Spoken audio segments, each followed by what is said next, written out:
They crumple like Woody when Andy enters the room. 1 minute they're standing up straight and...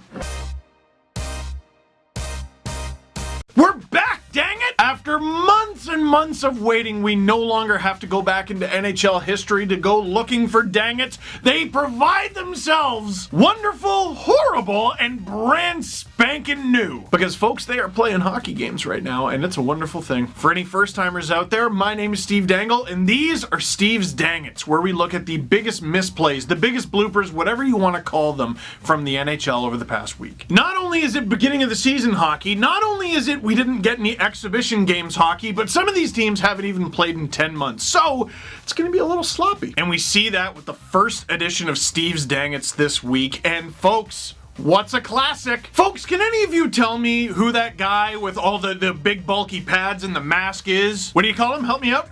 A goalie, right. Some people might even call them a netminder because they mind the net. And they call them a goalie because they play in the goal. So whenever the goalie leaves the goal, I get confused, and evidently so do they. And there were a bunch. Why not start with the very first game of the season? Carter Hart. Oh, buddy. Patterson moves the puck in deep. Handled behind the net by Carter Hart. Gives it away. They score! Guess who? Sidney Crosby. Carter Hart goes out to play the puck, handles it, holds it a little long, and then watch the hand-eye coordination of Sidney Crosby. Bats it out of the air and just one-hands it into the net. Here he is. Just bats it out of the air and then one hand just swipes at it and chips it into the empty net. Pretty risky play by Carter Hart. Now this is a very interesting one because honestly we considered putting it in Steve's hat picks. We almost made this a dang it because, I mean, Carter Hart did give it away, but Sidney Crosby batting it out of the air, one-handed, just absurd. But if you're Carter Hart, you know what he was saying to himself after this play. You do, right? He was definitely saying, dang it. I mean, he might have said some other words too, but I don't think Carter Hart wants to get demonetized. But Carter Hart, it's always special to be first. That's a dang it. Up next, Ilya Samsonov getting this dang it out of the way early. Shadowed a bit by Kuznetsov. Moving it, Samsonov, they center. Oh, Samsonov! Getting all the way across. I think it hit the back bar. Hit the back bar and out. Colton Sevier will get the goal. And the Penguins have tied it early here in the second period.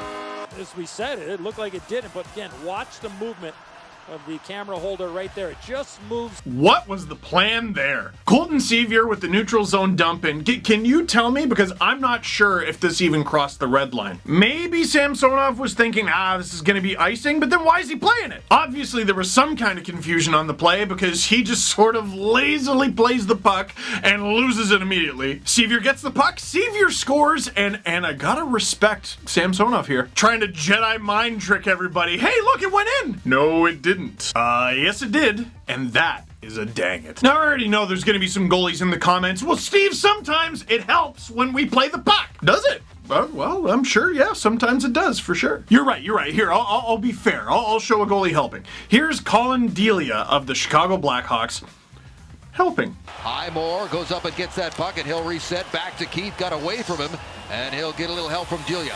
Delia hands it over. This is trouble. They shoot. Scores! That he'll stumble getting back into the crease.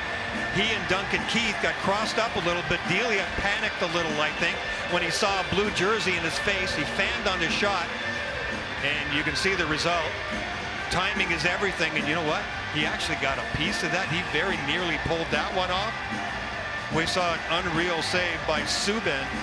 Oh, now, was that helping or was that a dang it? Now, I actually feel bad for Delia in this one because this is the Chicago Blackhawks trying to pass it backwards and they sort of duff it a little bit and Duncan Keith can't get to it first. Delia says, I'm going to help. But he's way too slow and casual about it. I'm just going to go for a little leisurely stroll behind the net. I think I'm going to pass it to Duncan Keith. I know, said Steven Stamkos. Steals the puck after Delia flubs the pass, and I feel bad for the guy because this isn't the first time I've seen this. Goalies have this bizarre habit of when they leave the net and make a mistake, they just lose all control of their body. They literally just fold like one of those stringy toys that you push from the bottom. They crumple like Woody when Andy enters the room. 1 minute they're standing up straight, and today playing the role of Andy is Steven Stamkos, and ooh, That's a dang it. And it made me cry, just like the third one. Now listen, goalies have an extremely hard job, and the puck is made of vulcanized rubber. And it's on ice. Weird things happen. Like, for example, you don't even have to leave your net for something unfortunate to happen to you if you're a goalie. Like, for example, staying with the Blackhawks and Lightning, what was Andrei Vasilevskiy supposed to do here? Shaw, good play to get to it. Strome off him, in on Vasilevskiy, and they score! Dylan Strome. And it goes off of the stick of Strome, off the skate of Chernak, all the way to the left pad, and it goes in.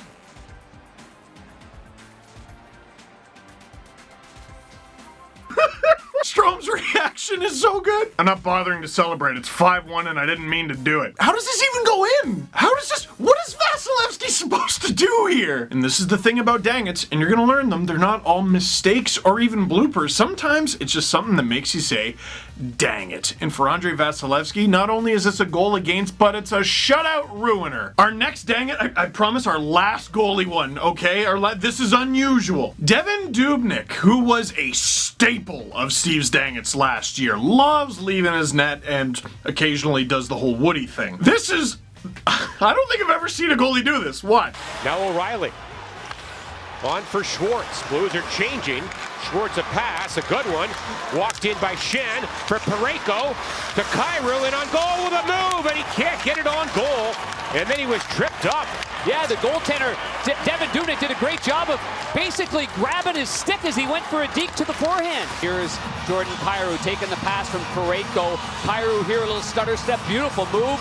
Oh, and goes to Skull. Oh my goodness. I hate when that happens. You ever go to make a big glove save and instead of getting the puck, you get an entire member of the St. Louis Blues? Like Devin Dubnyk, he needs a bounce back from last season. And so what he did is he watched some of the greatest goalie performances over the last 10 years. And I assume he went back and watched Tim Thomas in the 2011 Stanley Cup Final and saw him actually tackling members of the Canucks and said, that worked. I'm going to try that. And he tried it once, and I bet he'll try it again because not only did the goal not go in, the puck didn't go in, he didn't get called for a penalty. How were you able to do, like you do a little hook on the tip of the finger, and that's a hooking call? Hilarious from Devin Dubnyk, but you know what? The dang it is for Jordan Kyrou. Dude, how does that not go in? Dude, how do we not have the power play?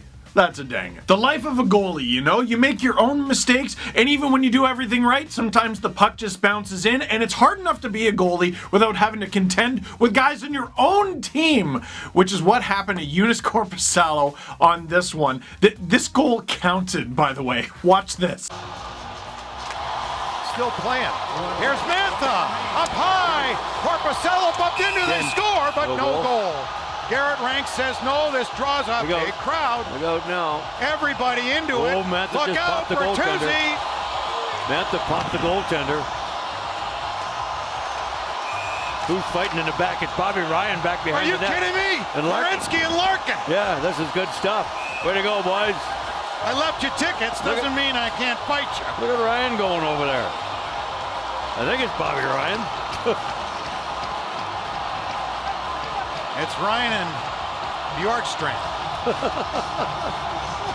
But Larkin and Werenski, that's a good way to finish. That's something. Initiated by the team that scored the goal. Let's figure it out. No way. No way. Look at that replay. You tell me that's incidental contact initiated by Ryan. Good Lord. Well, in the final minute of the game, That's a bad call. Toronto, in the video room, in the war room in Toronto, will look at the call. So, Detroit is down 2 against the Columbus Blue Jackets, and they're trying to get 2 goals. There's enough time left on the clock. Shot goes on, Korpisalo with the big stop, but then the puck sort of gets lost. It bounces around, he doesn't know where it is. It's basically in his equipment where that's usually a good thing for a goalie. But here's how fast it changes. Bobby Ryan slashes at Korpisalo's blocker. Now, if Ryan had slashed the puck loose and then batted the puck in, I would argue that's goalie interference. Even if Ryan slashed Korpisalo's blocker and the puck falls out and Korpisalo knocks it in, I think that's still goaltender interference. You can't just slash the goalie, even if you're going for the puck. But let's listen to the official's decision. We'll listen to Garrett Rank.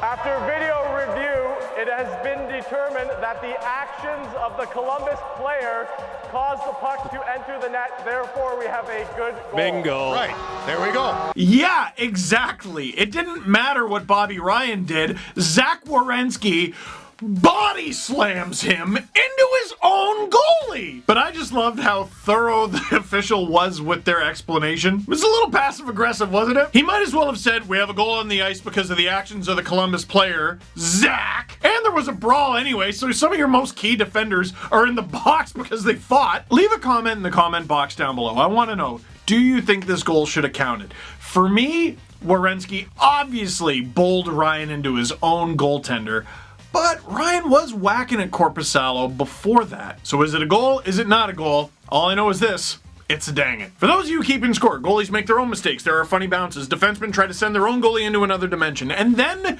there is Eric Staal. Veteran presence. Watch this. Colin Miller swooping behind his own cage, flushed out by Tom Wilson. Turnover. Score! Jacob Vrana. Got Stanley Cups. He's a very good player, but this is a no-no, especially after a team has come together. Here's Staal trying to make a feather pass on his backhand.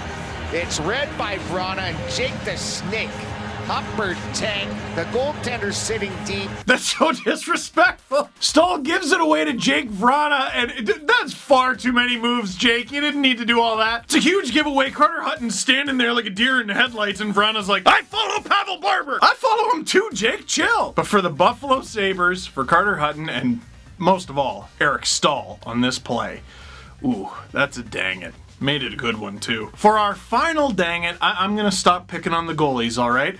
Now I'm going to go back to picking on producer Drew. What is the main thing that we know about producer Drew? I've never mentioned this before. He's a Colorado Avalanche fan. It's true. And Drew's upset with me that I picked the Avalanche to win the Cup this year. He thinks it's going to be a little Dangle jinx. But so far, I think they look good. Well, I'm going to be careful with my wording there. They're playing good. They look like this. Drew! What is that? So often when a team gets a new jersey, we're really judgy about it on Twitter and, oh, I don't think that looks good. I'm gonna wait till it hits the ice. But sometimes we all get together and like we looked at the Avalanche reverse retros with the Nordiques logo. Oh, it's beautiful. We don't even need to see that hit the ice. But the blue pants and a helmet? What is all that? They might finish first place. It does not mean that they don't look like an EA SHL game. What kind of video game nonsense is this? I'm sorry, but every time the Avs wear these, they look like they forgot half their equipment from home and had to borrow from a friend, which means I finally have something in common with an NHL player. But Drew, you can't tell me that's not a dang it. They're not even honoring history. When did they ever wear blue pants? You're producer Blue until they change those. So, ladies and gentlemen, that concludes the first Dang It's video of this season. What did you think? And were there any that we missed? Leave a comment in the comment box down below. I was going to put Neil Pionk trying to hit Mitch Marner and then missing, but you're all going to go, bias Leafs fan! I know! I'm not even trying to hide it! Stop yelling at me! But I didn't even do it, so what are you complaining about? What do you mean no one's actually complaining and I'm actually alone in a room like I have been for the last 10 months? Anyway, that is it for this one. Thank you very much for watching. Click like if you liked this video. Click subscribe if you really liked it. Tell your friends. Be nice to a goalie and maybe rethink those pants, huh? They look like jeans.